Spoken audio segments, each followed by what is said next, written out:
Hello प्यारे बच्चों। आज का हमारा टॉपिक है ग्लोब।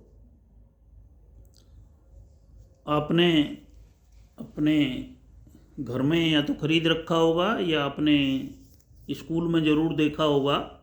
ग्लोब एक छोटा सा, उसके नीचे एक कीली लगी रहती है और एक ऊपर की तरफ अगर उसे घुमाते हैं तो वो घूमता है और वो जिस नीचे एक्सिस से ऊपर वाले एक्सिस पे थोड़ा सा झुका हुआ रहता है।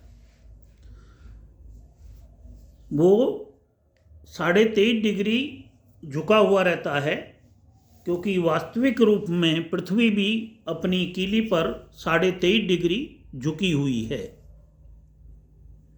तो उस ग्लोब पर ऊपर से नीचे और दाएं से बाएं की तरफ कुछ रेखाएं बनी हुई रहती हैं।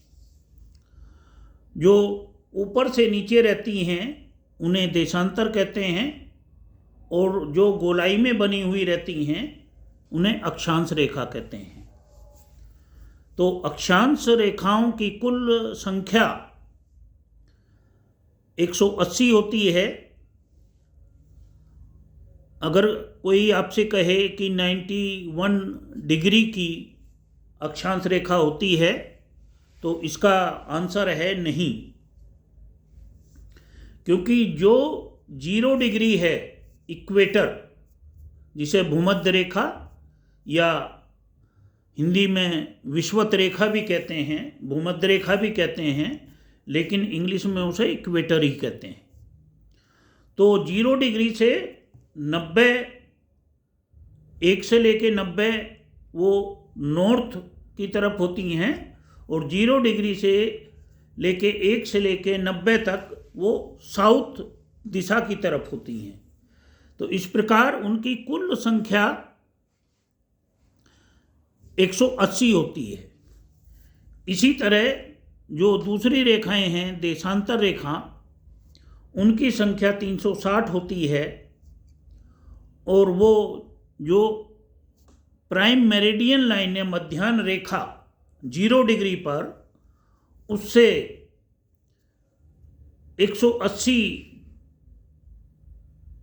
ईस्ट में होती हैं, यानी पूरब में, और 0 डिग्री मध्याह्न रेखा से 180, 1 से लेके 180 डिग्री तक वेस्ट में होती हैं।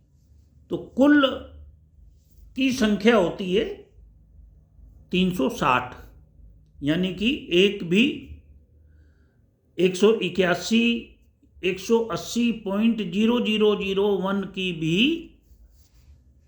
देशांतर रेखा नहीं होती। तो जितने भी भूगोल के नक्शे बने हुए रहते हैं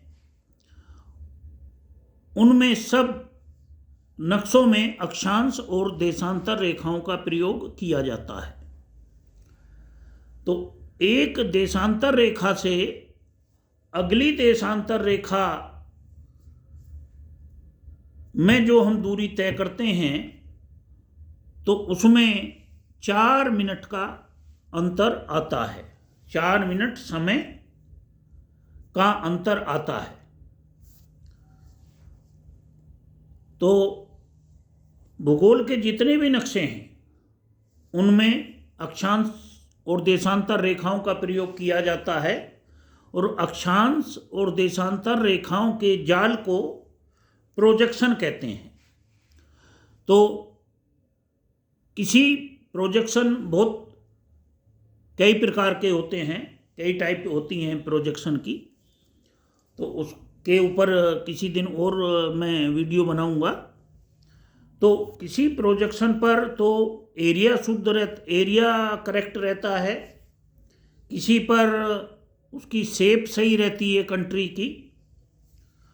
तो कोई भी एक ऐसा प्रोजेक्शन नहीं है जिस पर सारी चीज़ शुद्ध हों। तो ये कंट्री के आकार को देखकर ही प्रोजेक्शन का हम प्रयोग करते हैं। तो आप सभी एक छोटा सा ग्लोब जरूर अपने घर में खरीद के ले आएं और उसका अध्ययन करें। बाय।